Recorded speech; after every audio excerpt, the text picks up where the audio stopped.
احنا خلاص بقينا في 2026.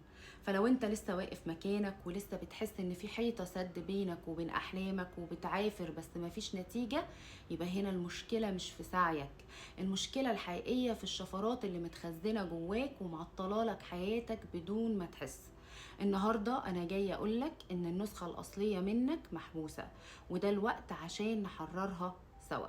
كورس فك الشفرات احنا مش بس هنتكلم، احنا هننزل للجذور، هننزل للأعماق، هنعرف ايه هي شفرة الجذور، هننظف الماضي ونفهم مصفوفة الموروثات اللي مكتفاك، هنتعلم ازاي نفرغ المشاعر العالقة اللي بتقلل طاقتك، هنفك قيود التعلق المرضي لو انت دايما بتجذب علاقات متعبة، هنتعلم لغة الانعكاس وازاي تنظف مساحتك وتحدد حدودك بذكاء عشان تحمي نفسك، هنبرمج واقعك من جديد، هتنتقل من دور الضحية لدور المتصل المتحكم الوحيد بكل شيء بواقعه.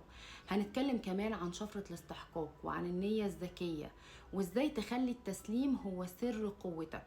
واخيرا هنفعل النسخة الاصلية منك، هنحط خطة يومية ونرسم خارطة طريق 2026 عشان السنة دي انت لازم تعلن سيادتك على حياتك بجد. الكورس ده مش مجرد معلومات، ده تفعيل حقيقي لنسختك اللي انت بتستحق ان انت تعيشها، ان انت تعيش في وفرة وفي راحة بال. وخلي بالكوا العدد محدود جدا لان احنا دايما بنشتغل بعمق، والتحول بيبدأ بخطوة واحدة. فلو انت مستعد ان انت تفك شفراتك وتغير واقعك، اكتب لي كلمة تفعيل في التعليقات وهبعت لك كل التفاصيل، او تقدر كمان تتواصل معايا عبر الرقم الموجود على الشاشة او الرقم الموجود في البايو. مستنياك تبدأ رحلة الحرية معايا.